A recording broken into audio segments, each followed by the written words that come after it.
La question de donner ou de rendre à des éleveurs de la plaine des Palmistes, bien sûr, de la plaine des Cafes, et en tout cas de la Réunion, qui ont perdu leur cheptel depuis des années, cette bagarre menée par la DEFAR, l'Association de défense des agriculteurs de la Réunion, ne continue en tout cas parce que la justice n'a pas été rendue à ces agriculteurs. On va en parler avec la DEFAR, ça sera donc dans Causement Réunionnais.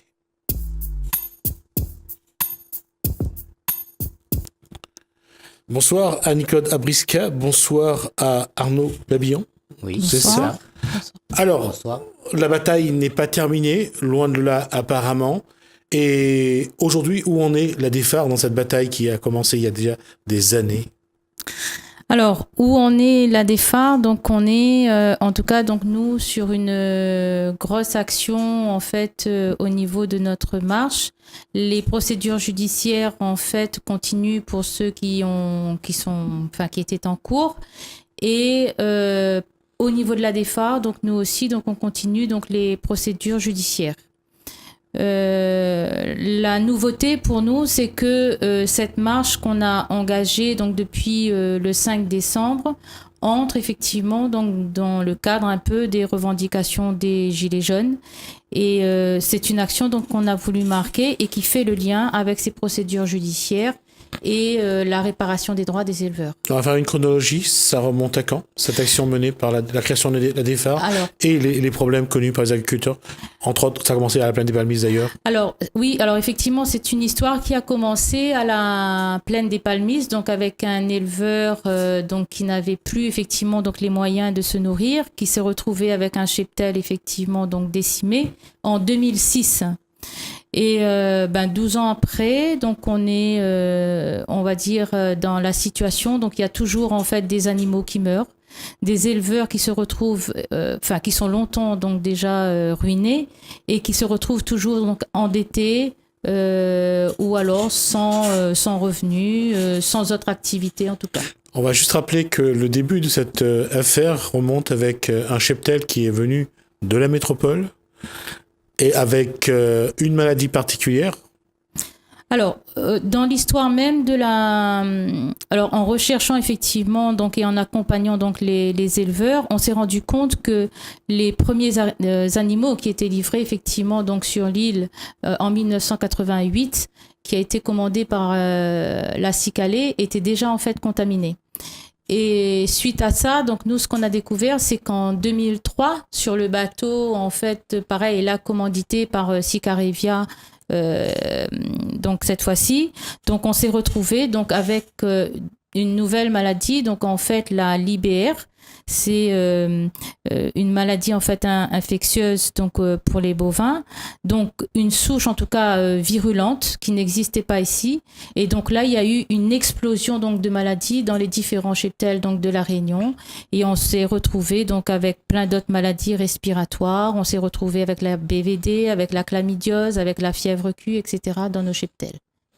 Alors, qu'est-ce qui explique que malgré toutes les démarches, d'abord des agriculteurs, ensuite regroupés au sein de la DEFAR, qu'est-ce qui explique que ça n'a pas abouti pour l'instant? Alors, on n'a pas forcément donc la réponse. Au tout départ, c'est vrai que ceux qui se sont lancés dans des procédures judiciaires sont partis en fait de manière individuelle. Ils sont partis en fait en privé. Et les avocats en fait qui ont pris en route qui ont pris en charge en fait les procès n'ont pas forcément eu toutes les informations techniques concernant effectivement l'élevage. C'est très particulier.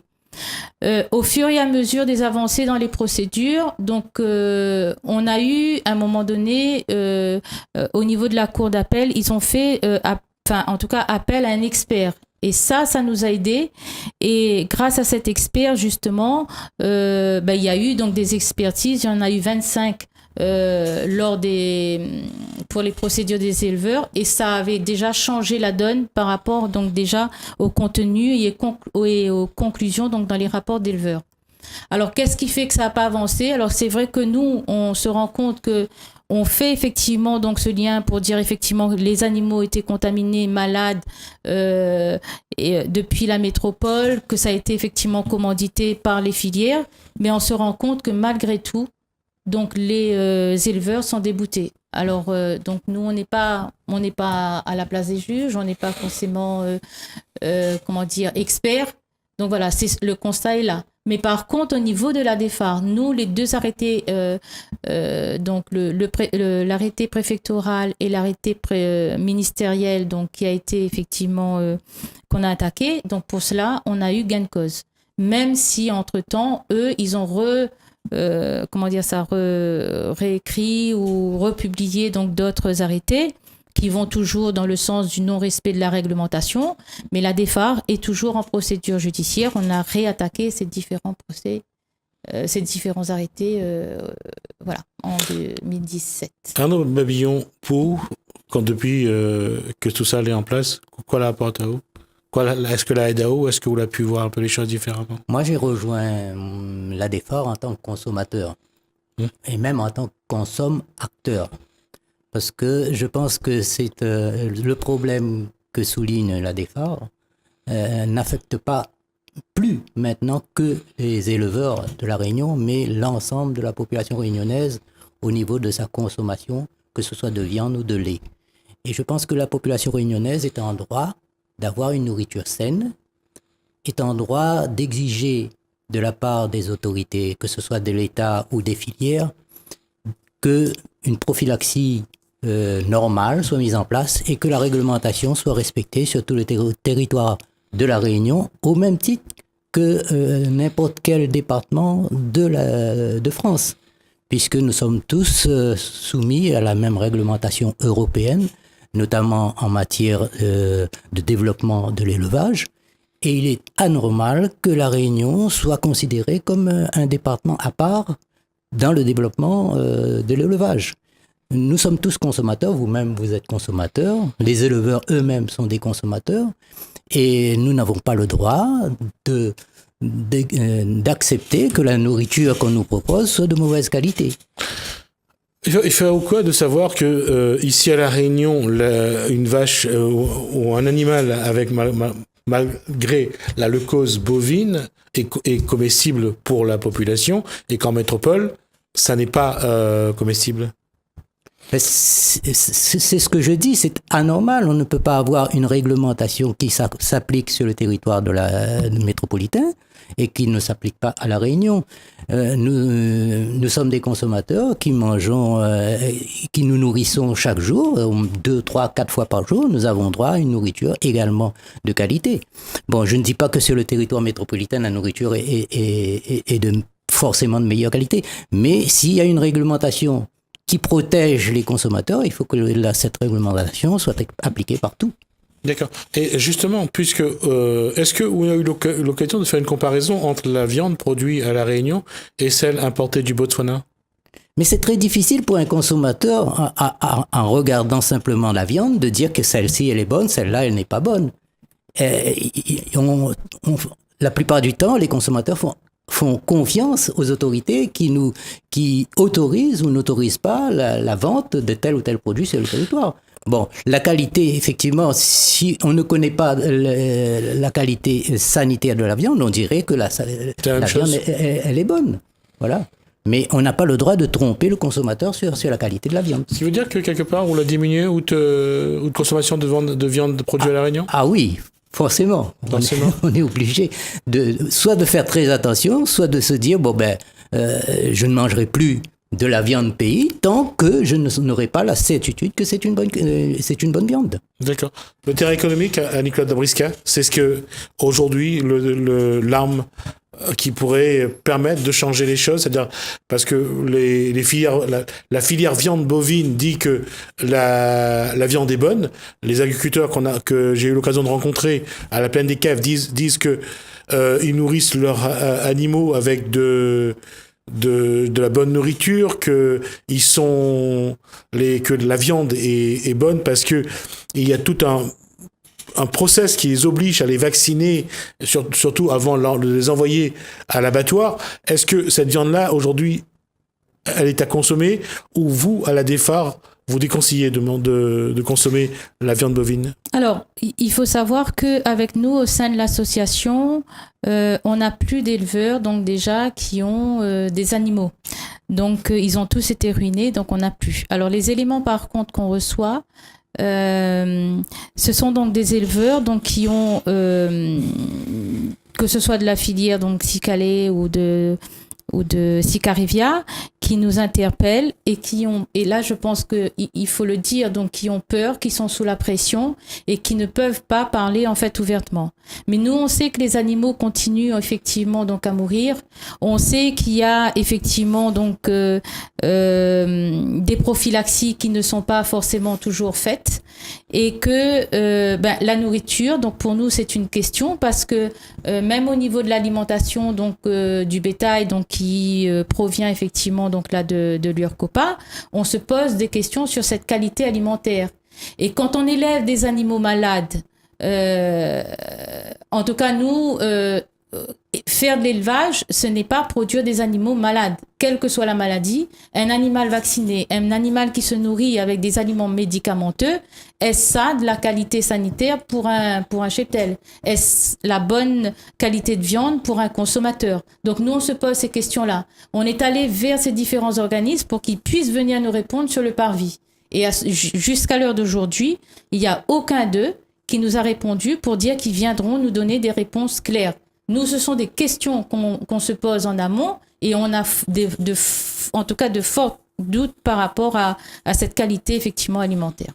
Alors aujourd'hui, il y a eu cette action du 5 décembre, débutée le 5 décembre à la Plaine des Palmistes. C'est là où il y a eu le plus de victimes, d'éleveurs victimes donc de cette filière malade, des bovins malades.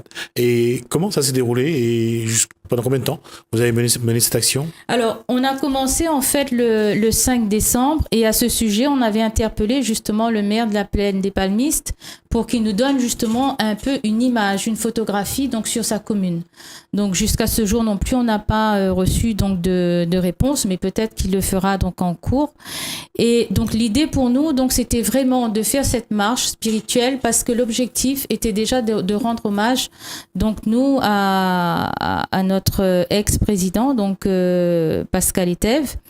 Et on a voulu faire cette marche en même temps pour dire à la population, pour rencontrer la population et les sensibiliser par rapport à cette action de l'ADEFAR. Parce qu'on se rend compte que malgré les médias, malgré les articles, ils n'étaient pas au courant.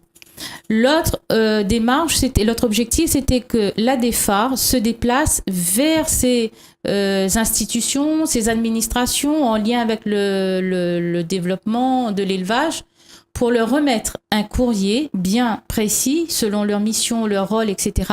et un rapport. Et ce rapport, effectivement, dévoile qui étaient en fait les auteurs, qui étaient les responsables lors donc de de l'introduction en fait de ces animaux par bateau donc en 2003. Donc et à la fin donc nous de cette marche, l'objectif c'était d'arriver effectivement sur le parvis des droits de l'homme. C'était un lieu symbolique parce qu'on se dit en même temps, dans cette histoire des éleveurs, il y a eu trop de droits qui ont été bafoués, déjà pour l'éleveur. Droit donc déjà au travail, droit à l'alimentation, droit à un logement décent. Mais droit aussi au consommateur parce qu'il a le droit de manger sainement. Il a le droit de savoir comment c'est fait l'élevage. Il a le droit de savoir ce que les animaux mangent réellement avant que ça arrive dans leurs assiettes. Donc pour nous, ce lieu-là donc est important, donc d'où notre démarche. Donc on a pris à peu près une vingtaine de jours donc pour arriver jusqu'à la région. On s'est arrêté momentanément parce qu'il y a eu le cyclone et comme c'était la période des fêtes, donc et on a repris donc en fait ce vendredi 18 janvier et depuis entre l'hôtel de région, on est passé à l'aéroport et on est venu sur le parvis de droits de l'homme où on est là jusqu'à une date illimitée.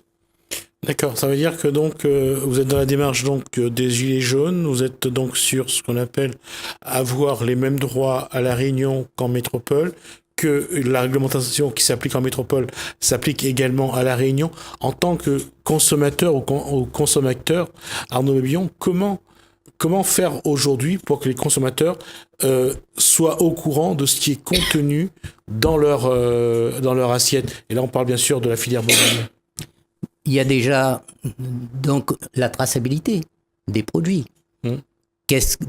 Comme a dit Annie-Claude, de quoi est nourri les animaux avant d'arriver dans l'assiette du consommateur. La traçabilité des process, comment s'organisent les filières pour produire, pour avoir des animaux, l'engraissement des animaux et l'abattage des animaux, comment est détectée une maladie, comment est organisée une prophylaxie, qu'est-ce qui se passe lorsqu'arrive un animal malade à l'abattoir. Voilà, tous ces points-là, je pense que le consommateur sera rassuré quand tous ces éléments de traçabilité seront définis. Où on va essayer de mobiliser les consommateurs, leur expliquer voilà ce qu'il y a dans votre assiette. Est-ce que ça, c'est un passage nécessaire ? Je ne sais pas si c'est suffisant, mais en tout cas nécessaire. Il faut faire la sensibilisation, la conscientisation des consommateurs. Et c'est pour ça que nous sommes sur le parvis des droits de l'homme. Nous les invitons à venir nous consulter. Nous avons des documents, nous mettrons une base de données à leur disposition. Nous mettrons tous les courriers que nous avons émis à l'attention des décideurs pour qu'ils puissent eux-mêmes se rendre compte de ce que l'ADEFAR a déjà fait pour sensibiliser les consommateurs, mais il y a aussi tout un travail à travers nos ateliers qu'on va mettre en place pour leur dire que l'ADEFAR ne se contente pas de dénoncer ce qui ne va pas, mais aussi de proposer un nouveau modèle, un autre modèle de développement à la fois de l'élevage, mais aussi de toute l'agriculture. Il y a une réflexion à mener pour La Réunion sur comment organiser le territoire à la fois pour produire de la nourriture, mais aussi pour habiter, pour plein d'autres activités humaines. Il faut que tout soit équilibré, un développement équilibré. D'accord. Alors, quelle va être pour cette année 2019 quelle action vous allez mener? Est-ce que vous avez déjà des stratégies que vous avez préparées? Comment allez-vous agir cette année? Alors déjà donc sur cette action en fait donc sur le parvis des droits de l'homme, elle est très particulière. Donc c'est vraiment une invitation en fait qu'on fait en fait vis-à-vis de la population pour qu'elle puisse venir donc déjà s'informer. Donc on propose des petits ateliers à chaque journée. Donc on a une thématique. Aujourd'hui par exemple la thématique donc c'est le lait. On a eu pas mal de rencontres en fait par exemple ce matin donc sur le parvis qui a été très riche. On a eu des témoignages et ce soir par exemple on propose donc un film. Donc il y a un documentaire donc voilà qui est fait et on demande à ce que effectivement donc la population vienne, y participe pour un échange en tout cas citoyen. Et la solution viendra pas seulement de l'ADEFAR, mais viendra aussi de ce que les gens proposent. Donc à chaque journée sur le parvis, donc on a une thématique bien précise selon l'ordre de passage qu'on a eu. Donc ça c'est une première action. Deuxième action, ce qu'on prévoit aussi donc nous c'est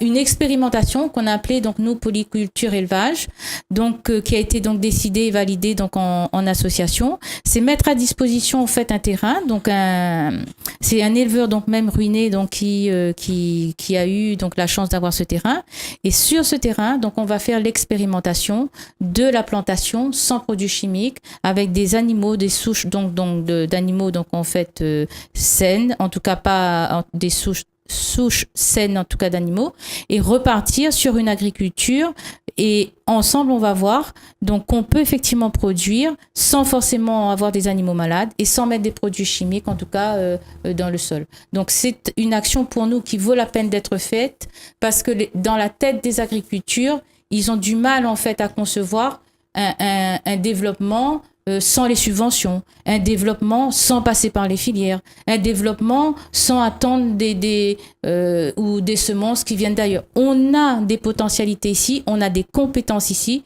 c'est ce qu'on dit, allons l'expérimenter entre nous. Donc voilà, ça va être la deuxième, en tout cas, grosse action sur laquelle donc, on est déjà bien en route. À travers cette action, ce qu'on veut aussi démontrer, c'est qu'il est possible de maîtriser complètement la totalité des process, depuis le choix des semences jusqu'à la préparation du sol, parce que souvent on oublie que pour produire sainement, il faut avoir un sol qui soit sain, donc rétablir la qualité d'un biotope afin de produire de façon le plus naturellement possible. Et on a fait la démonstration déjà que les produits les fruits et légumes produits de cette façon sont de qualité. Et alors souvent, on nous dit que si on produisait naturellement, les produits seront piqués ou seront tout petits. Ou, voilà. Donc, on a fait la démonstration que c'est possible de produire des produits de qualité sur un sol, à condition que le sol soit sain et à condition que la façon de produire respecte le cycle normal des saisons. Dans ce cas, ça veut dire que cette année, c'est vous qui essayez de proposer quelque chose de différent et de meilleur pour les agriculteurs? À dimension humaine, surtout à dimension humaine. Et donc, on n'a pas l'intention de produire pour toute la Réunion, mais simplement de démontrer qu'il est possible sur un petit espace donné de produire sainement et après de savoir, de penser comment régler tout ce qui permettra aux consommateurs d'avoir accès à ces produits de qualité. Reste la question qui se pose, c'est est-ce que aujourd'hui vous avez encore, vous pensez que tous les agriculteurs qui ont été, les éleveurs qui ont été victimes de cette filière qui a dévasté leur cheptel peuvent être encore indemnisés aujourd'hui? En tout cas, au niveau de la réglementation, donc sur cet aspect-là, en tout cas pour la LBE, si la réglementation avait été appliquée, effectivement, une partie du remboursement donc aurait dû être fait. Mais comme la réglementation n'a pas été faite, donc ce qu'on voit nous comme schéma, ce qui se profile, c'est que on laisse mourir les bêtes. On fait réendetter l'éleveur parce qu'il faut qu'il demande une autre subvention pour avoir d'autres animaux. Et ça va être un cercle vicieux. Alors, jusqu'où on va aller? Est-ce qu'on va laisser mourir ces animaux? Est-ce que ces animaux vont se retrouver au fur et à mesure de leur maladie dans nos assiettes? Voilà donc la question donc, qu'on se pose. Et ces éleveurs, donc en fait, qui ne sont pas donc en fait de la DEFAR, ce qu'on sait, c'est qu'ils continuent à avoir des animaux, en tout cas, qui crèvent. Que ce soit des petits ou des gros éleveurs, ça continue. Nous, quand on entend que, par exemple, pour la LBE, il ne reste plus que 15% des élevages qui sont atteints de LBE, on se pose la question, mais où sont passés tous ces animaux qui étaient malades? D'accord. Est-ce qu'ils ont été amenés à l'abattoir? Est-ce qu'ils sont morts et qu'on les a amenés à l'équarrissage? Je pense que c'est sans bouquet. Mais en fait, ce sont de bonnes questions et c'est vrai qu'on n'a plus les données. Et ça aussi, c'est une problématique qui, pour nous, relève aussi, en tout cas, d'un de nos questionnements, donc là, sur les parvis de droit de l'homme. Et ce sont donc, par exemple, ces questions qu'on a posées à tous les représentants d'administration. Ces organismes reçoivent des fonds publics, des fonds de l'Europe pour leur développement. Et le citoyen ne peut pas avoir accès à ces documents. Comment déjà, comment est-ce qu'on peut avoir ces données et pourquoi est-ce qu'on ne met plus à disposition ces données effectivement pour le citoyen? Donc c'était des questions donc qu'on avait posées donc au préfet, président de région, au président du département. Donc voilà. Parce qu'une fois qu'on saura qu'effectivement il n'y a plus d'animaux malades, on ne se posera plus toutes ces questions et on pourra alors commencer à construire quelque chose de nouveau. D'accord. Donc aujourd'hui, vous êtes sur le rond-point du parvis des droits de l'homme et vous allez y rester. Vous ne savez pas jusqu'à quand? Non. Alors, ce qui est sûr, c'est que donc là, toute cette semaine, on est donc dans l'attente des réponses en fait des différentes administrations sur le parvis, donc jusqu'à ce week-end. Et donc on fera après donc un état des lieux, donc on informera la population des réponses de ceux et celles qui viendront donc en fait sur le parvis des droits de l'homme, qui est juste en fait en face devant le théâtre du Champ Fleury. Voilà. D'accord, merci Annie-Claude. J'allais dire Annie-Claude Adabrisca. Oui. Merci et merci à Arnaud Babillon. Donc, vous êtes de l'ADEFER, l'association de défense des agriculteurs de la Réunion. On aura l'occasion de vous réinviter, ou alors vous nous faites savoir quand vous voulez revenir, parce que vous avez d'autres informations à nous donner. En tout cas, vous êtes les bienvenus. Merci à vous de nous avoir apporté toutes ces informations. Merci à vous de nous avoir suivis. Merci Hélène, merci François, merci Marie-Sylvie. Je vous souhaite de bien commencer la soirée sur Télé Créole. Bonsoir, à demain. Merci.